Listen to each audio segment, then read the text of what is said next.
Barat. Alhamdulillah menjalankan usaha ini baru 26 bulan.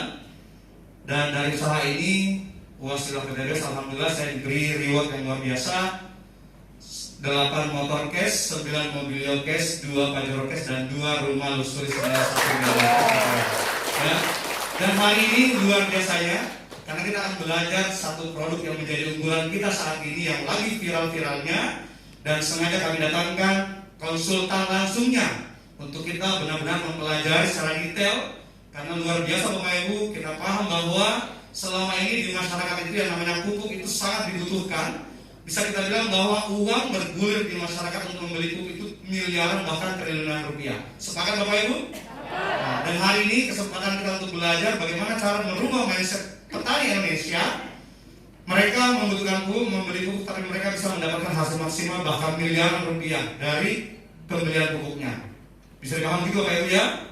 Jadi hari ini kita memanfaatkan waktu ini dengan semaksimal mungkin, kita belajar kepada ahlinya. Bapak Ibu, ini luar biasa, ini perdana di Indonesia Timur dan Anda orang yang paling beruntung karena hari ini mendapatkan tiket untuk ikut di acara ini. Tepuk tangan untuk kita semua Bapak Ibu. Masya Allah ya, baik. Tapi saya mau coba dulu nih, biar lebih semangat. Kalau saya sapa apa kabar, boleh kita jawab merdeka, boleh begitu?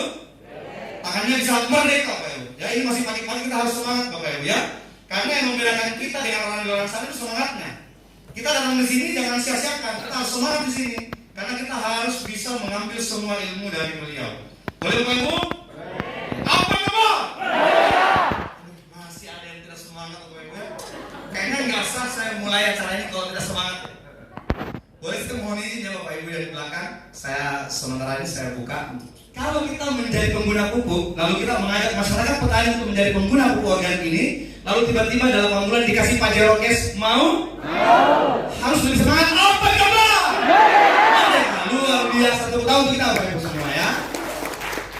Dan hari ini Bapak Ibu kita akan belajar full tentang eco farming.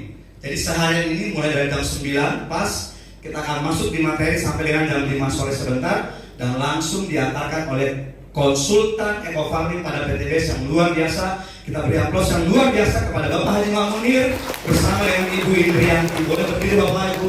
Siap. Tepuk tangan lagi dong Bapak Ibu ya. Luar biasa. Terima kasih Bapak Ibu, silakan duduk. Jadi Bapak Ibu hormati, berita gembiranya ini beliau pertama kali datang ke Kota Makassar untuk kita semuanya. Jadi kalau Bapak Ibu hari ini tidak belajar full, yang rugi kita, bukan beliau Bapak Ibu, betul? Jadi kesempatan kita untuk mengambil semua ilmu beliau, karena insya Allah Bapak Ibu masa depan petani Indonesia ada di pundak kita. Masa depan petani masyarakat kita ada di kita Bapak Ibu ya. Kita paham bahwa selama ini tanah-tanah Indonesia, tanah di kampung kita sudah direcoki dengan bahan-bahan kimia yang luar biasa. Semakin hari semakin jelek tanahnya, yang luar biasa semakin hari semakin tidak gembur tanahnya. Dan hari ini ada kesempatan untuk kita untuk mempelajarinya. Luar biasa Bapak Ibu, karena eco farming ini sudah viral Bapak Ibu di mana-mana. Ya, boleh begitu ya? Nah, kalau saya bilang eco farming semua menjawab lahan subur, petani makmur. Bisa? Ya, kalau saya bilang eco farming kita menjawab lahan subur, petani makmur. Bisa? Baik. Eco farming, lahan subur, petani makmur. Luar biasa, tepuk tangan untuk Anda semua Bapak Ibu. Ya, terima kasih. Dan sebelum kita mulai acara kita hari ini, mari kita tundukkan wajah kita ya, kepala kita sejenak, mengharap ridha Allah yang Maha Kuasa, dan kita berdoa sesuai dengan keyakinan kita masing-masing agar acara atau training kita hari ini mendapatkan berkah ya, dan semua ilmu bisa kita ambil semua di hari ini Bapak Ibu. Baik, untuk baca doa ya, mari kita berdoa Bapak Ibu sesuai dengan keyakinan masing-masing. Berdoa dimulai.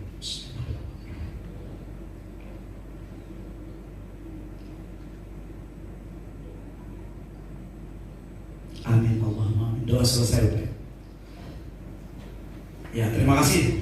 Dan Bapak Ibu yang saya hormati, alhamdulillah training eco farming ini sebenarnya sudah banyak sekali yang minta dari sebelum pandemi kemarin, karena menjadi sebuah solusi terbaik untuk para petani Indonesia.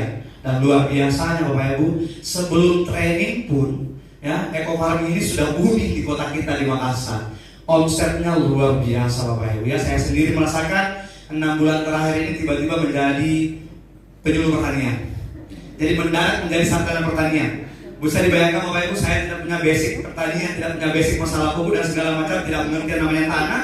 Tapi karena keajaiban dari pupuk organik super aktif eco farming ini, saya disulap menjadi tiba-tiba mendarat menjadi penyuluh pertanian.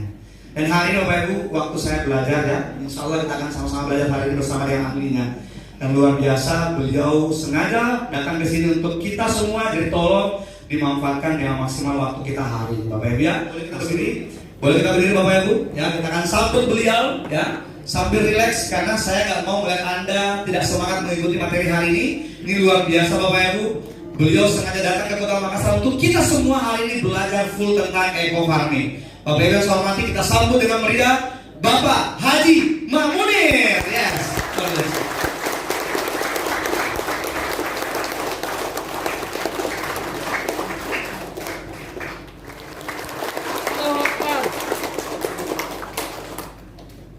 Bismillahirrahmanirrahim. Assalamualaikum warahmatullahi wabarakatuh. Waalaikumsalam warahmatullahi wabarakatuh. Bismillahirrahmanirrahim. La haula wala quwata illa billah. Rabbi shrah li sadri wa yassir li amri uqdatam min lisani yafqahu qawli. Amma ba'du. Hadirin, saya merasa haru dan bangga. Pertama, pengalaman saya menginjak Sulawesi. Yang kedua, insya Allah hadirnya saya di sini semata-mata ingin berbagi ilmu dan berbagi pengalaman untuk Bapak Ibu sekalian lebih sukses. Amin. Amin. Oleh karenanya, mudah-mudahan di bumi Sulawesi ini eco farming menjadi suatu harapan besar buat petani Indonesia. Tepuk tangan buat eco farming dan kita semua sukses. Silakan untuk duduk kembali.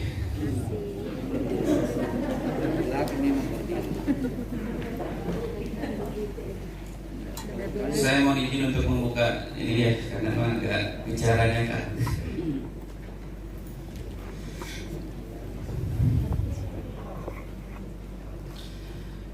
Bapak Ibu sekalian, wabil khusus leader kita, leader nasional Bapak Amir, mohon izin juga pada ibu bapak sekalian yang jauh mungkin saya tidak mengenali satu persatu,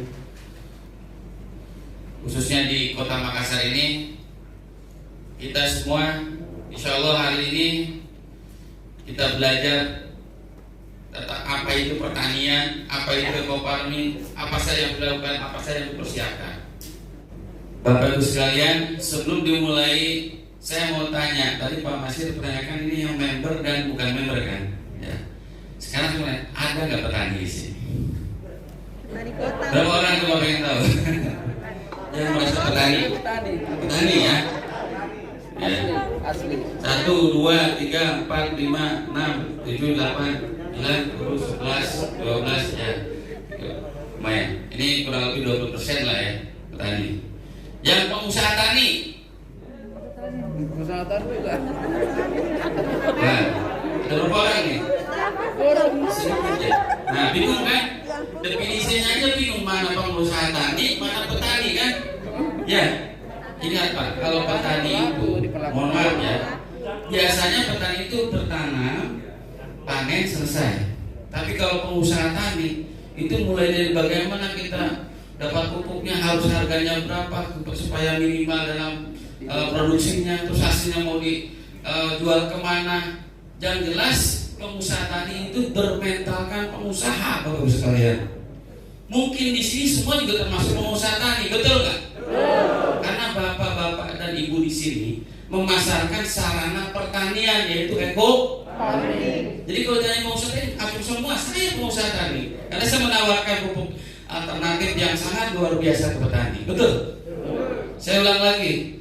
Mana petani di sini, ada berapa orang? Ya, kayak tadi lah. Yang pengusaha tani. Nah, begitu Bapak Ibu sekalian.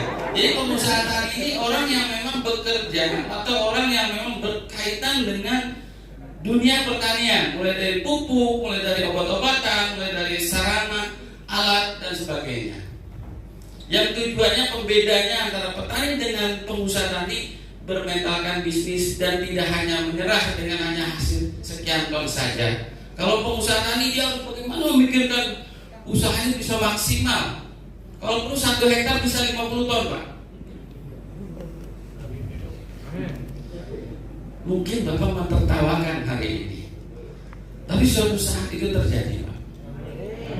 Nah, saya juga sudah memprediksi kenapa. Pertama ya kita harus melakukan sesuatu yang baik sesuai dengan prosedur. Baik Bapak Ibu sekalian, sebelum kita mulai ke materi, saya sedikit mengajak merenungkan diri kita tentang dunia pertanian itu apa saja. Kajian dan renungan di sini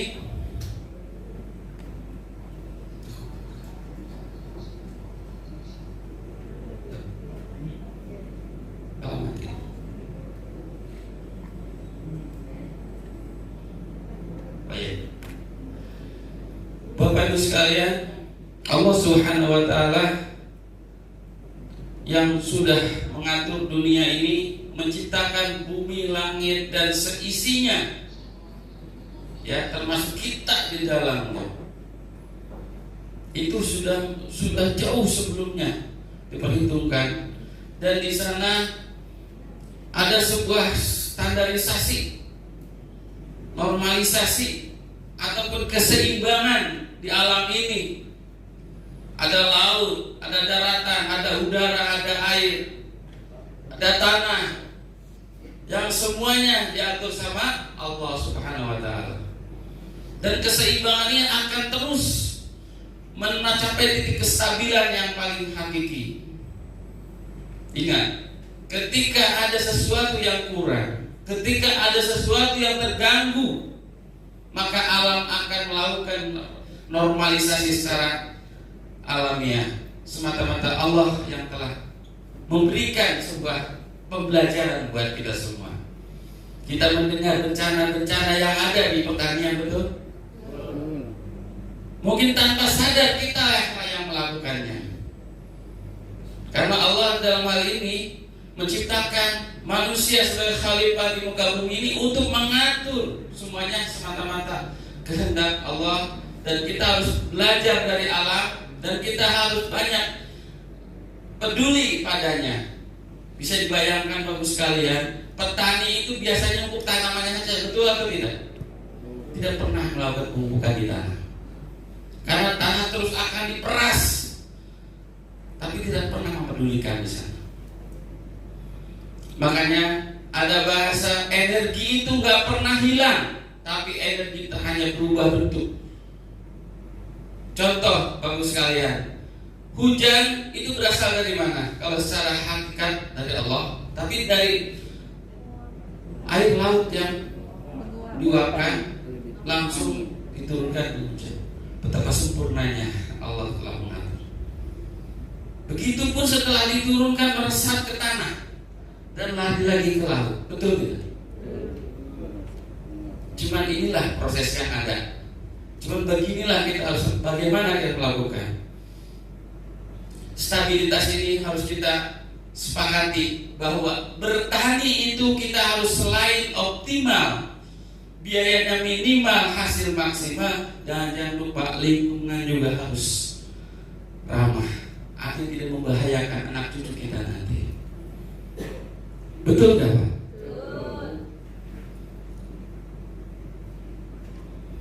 Bapak Ibu sekalian, hama yang menjadi momok ataupun menjadi suatu pikiran masalah bagi para petani, betul, penyakit dan lain sebagainya, sesungguhnya itu tidak ada Bapak Ibu sekalian. Kenapa saya katakan demikian? Karena di mana-mana manusia ataupun makhluk lainnya tidak ada yang berbuat jahat, kecuali kesombongan dan keserakahannya lah yang menjadikan mereka berubah. Betul kan? Hama pun demikian Bapak sekalian. Ya, Bapak bisa bayangkan, hama itu makhluk Allah Pak. Dia itu pengen makan, pengen minum, ya kan? Tapi oleh petani ini, anggaplah petani ini tidak mengerti, disemprot, matilah mereka. Tapi mungkin ada sebagian nggak kena, nggak mati gitu. Kira-kira yang nggak kena marah nggak? Marah. Balas dendam. Balas dendam lah. Karena naluri binatang seperti itu. Jangankan binatang kita aja Bapak sekalian, sedang makan dan sedang ngumpul begini barisan polisi pakai water cannon. Kira-kira Bapak marah nggak? Pukul. Jadi ternyata hama itu sesuatu yang merusak, sesuatu yang menjadikan ketidakseimbangan. Itu yang dikatakan. Sesungguhnya Allah tidak akan membiarkan kehancuran ini. Maka dari itu Bapak sekalian, dalam surat Ar-Rum ayat 41 ya, bahwa tidak ada kerusakan di muka bumi, ya kan, kecuali itu karena semata-mata ulah manusia sendiri. Dan Allah memberikan satu pelajaran buat kita supaya kita terus berbuat baik, kita selalu berbuat untuk kemaslahatan umat dan kedamaian di muka bumi ini. Tentunya juga mewariskan bumi Indonesia ini pada anak cucu kita yang ke depan. Pertanyaan kita akan lebih bangkit dari keterpurukan. Inilah yang harus kita renungkan. Bagaimana kita bertani itu sehat, bagaimana bertani itu produktif, dan bagaimana kita bertani itu tidak sebatas hanya mencukupi kebutuhan, tapi kita sekedar juga mampu memberikan kedamaian pada alam ini. Bagus sekali. Mungkin itu saja sekedar bahan renungan kita semua berkaitan dengan dunia pertanian pada khususnya. Kita masuk ke materi. Mungkin Bapak Ibu sekalian bertanya, saya ini Pak training eco farming Pak, kok materinya agroekosistem? Ada yang bertanya begitu nggak Pak? Sengaja saya buat materi ini di awal karena inilah yang harus kita pelajari Pak. Bapak Ibu sekalian, eco farming yang sesungguhnya ada produk yang bagus. Kalau kita tidak tahu cara prakteknya, terus melihat kondisi lapangan, kondisi alam, jangan sampai kita bermain ekstrim. Maksudnya itu ekstrim di sini kita tidak tahu kondisinya harus bagaimana, caranya bagaimana, begitu. Makanya perlu belajar namanya agroekosistem. Dan untuk lebih lanjut bisa di YouTube yang tadi saya sampaikan. Tadi sebelum acara kan melihat YouTube. Nah di situ YouTube sengaja saya buat jadi bahasa YouTuber, ya. Namanya Haji Mahmud Channel. Insya Allah Bapak Ibu sekalian, di sini ada yang sudah menonton, ada yang sudah subscribe. Yang subscribe saya pengen tahu. Terima kasih Bapak Ibu sekalian sudah bersedekah kepada petani Indonesia. Kenapa? Dengan klik begitu Bapak Ibu sekalian terus mengikuti nantinya bagaimana perkembangan eco farming. Bagi yang belum tidak ada lagi penawaran, silakan mulai hari ini nanti subscribe. Insyaallah. Sebanyak-banyaknya. Like dan komen. Saya selalu live Pak, maksudnya selalu balas komentar dari siapapun yang berkaitan yang membutuhkan informasi, baik itu eco farming maupun di lain eco farming, maksudnya berkaitan dengan dunia pertanian. Baik Bapak Ibu sekalian, kita lanjut ke materi yang berikutnya. Ini gambaran umum tentang agroekosistem. Barangkali Bapak Ibu sekalian melihat gambaran ini sudah bisa ada kesimpulan seperti apa? Ada yang sudah bisa menerjemahkan gambar ini? Silakan maju ke depan atau minimal di bawah di situ. Ada yang mengerti? Oke. Masih ada lagi yang punya? Anggap aja Bapak sedang menerjemahkan gambar ini seperti apa ceritanya? Ya? Iya, lanjut. Masih belum lengkap. Itu saling tadi melengkapi mutualisme. Terus ini penyerapan pupuk. Apalagi Bapak? Dibutuhkan untuk keseimbangan alam. Ya. Cukup? Oke, kita gabung saja Pak. betul apa yang dikatakan agroekosistem itu adalah sebuah rangkaian, ya, hubungan simbiosis mutualisme, juga termasuk tadi penyerapan antara tanah, akar, apa adanya tanaman. Begitupun jadi suatu siklus. Jadi ketika ini terganggu salah satu di antaranya, terjadilah sesuatu yang kita tidak inginkan. Contoh bagus sekalian, di situ ada ini capung, ya. Ini apa nih? Ada katak, ini ular, ini tomcat. Tomcat ini termasuk ini juga nih. Ini musuh alami, Pak. Musuh alami semuanya. Artinya musuh alami ini menjadi penyeimbang alam. Karena hama ini dia akan dimakan sama musuh alami. Begitu ini tanah, ini cacing nongolnya. Jadi kalau tanah ada cacingnya, insya Allah tanah itu subur.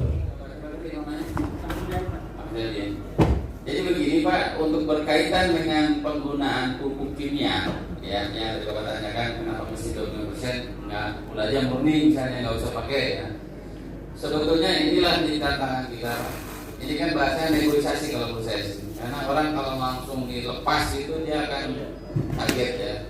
Makanya ada batasan toleransi 25% saja. Sekali itu juga ini menjadi penghematan. Jadi jangan sampai ada double biaya kan nantinya. Ya pupuk ekobaktia misalnya, termasuk juga pupuk kimianya juga. Sebetulnya Pak, kalau kita mau benar-benar memastikan bahwa ini bisa nggak tanpa kimia, jawabannya bisa. Nah, untuk bisa memastikan itu semua, kita perlu alat tambahan yang tadi saya katakan, pH-nya kita cek, alat kesuburan kita cek. Karena apa? Karena pH ini menentukan tingkat penyerapan hara. Bapak kalau misalnya mau pakai kimia sama apa, apalagi kimia ya, nggak ada apa, ketika pH-nya rendah itu tidak akan mudah diserap karena dengan pH itu mengikat unsur hara.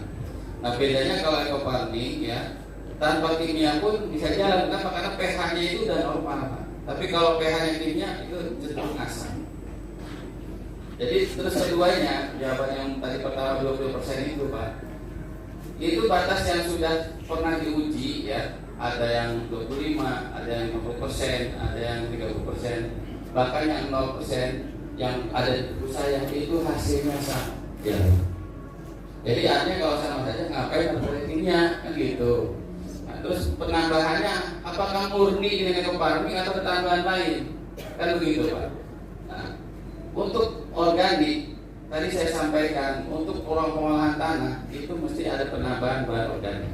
Bisa dari rumput yang tadi dijadikan pupuk kompos atau tambahan kotoran hewan. Itu akan dibantu. Untuk pertanyaan itu Pak. Yang kedua tadi Pak, yang keduanya. Oh yang bukan tanam pindah itu. Dari tabur ya. Oke. Karena memang umumnya di Sulawesi yang setahu saya juga punya mitra di Sidrap itu dia tabur langsung. Ya kan? Tabela lah istilahnya, tanam benih langsung. Nah perbedaannya begini Pak. Kalau tabela biasanya kan kecenderungannya itu di tanah yang memang kurang air ya, atau airnya yang terbatas gitu. Nah, terus keduanya untuk tabela ini ada sedikit perbedaannya bahwa pemupukan ekofarming bisa sampai 6 kali Pak dengan ekofarming. Nah kalau yang tanam pindah nih, khusus yang tanam pindah itu persemaian harus disemprot juga dengan ekofarming. Umur berapa? Umur 10 hari. Kalau yang di pembibitan ya.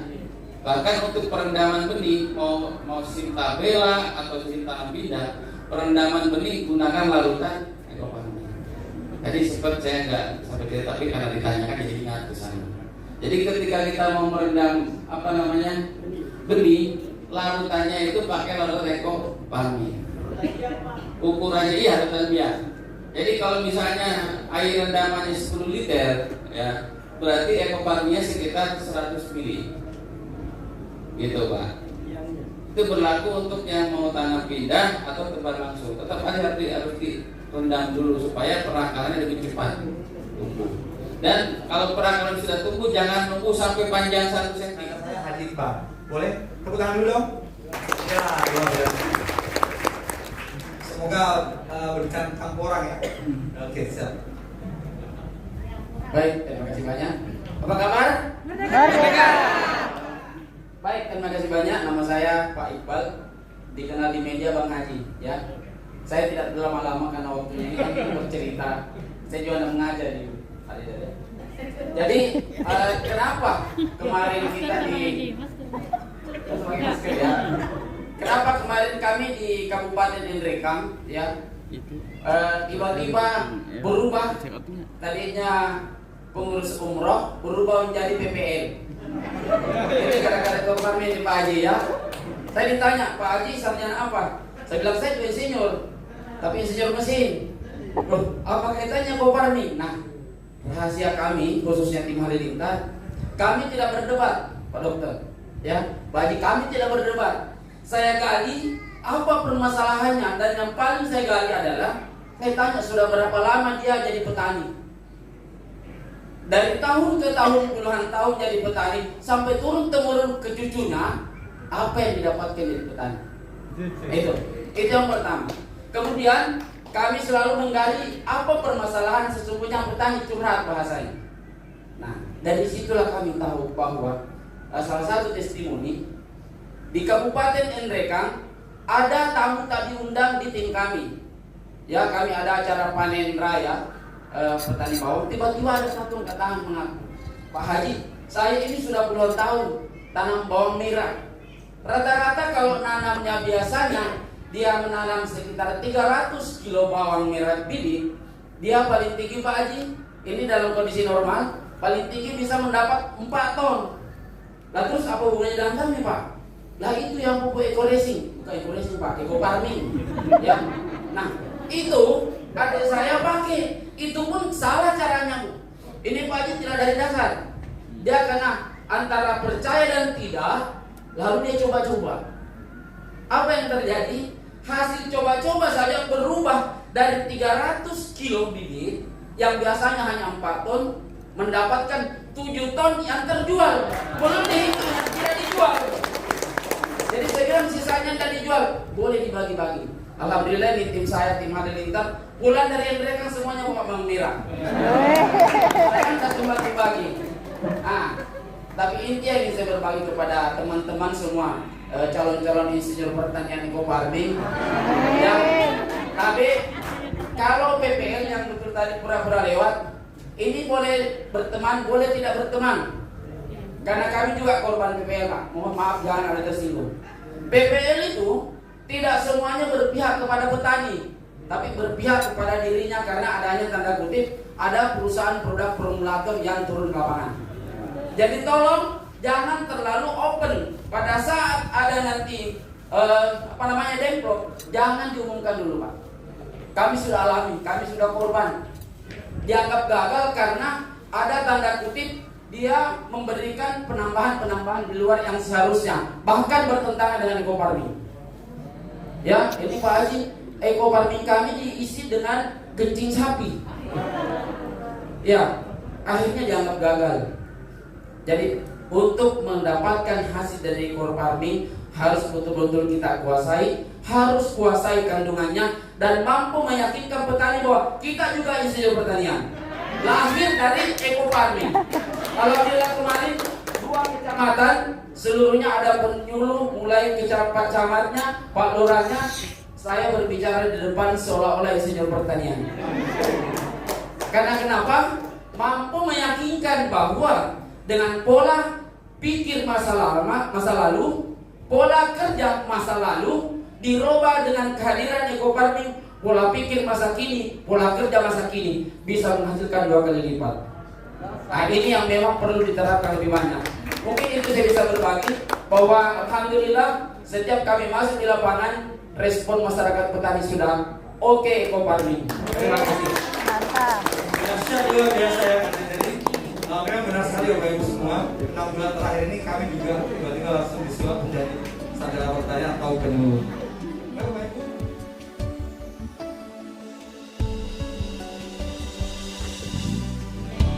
Terbentang luas kekayaan alamnya, juga satwa dan seisinya. Mari kita jaga kelestariannya untuk kehidupan bersama.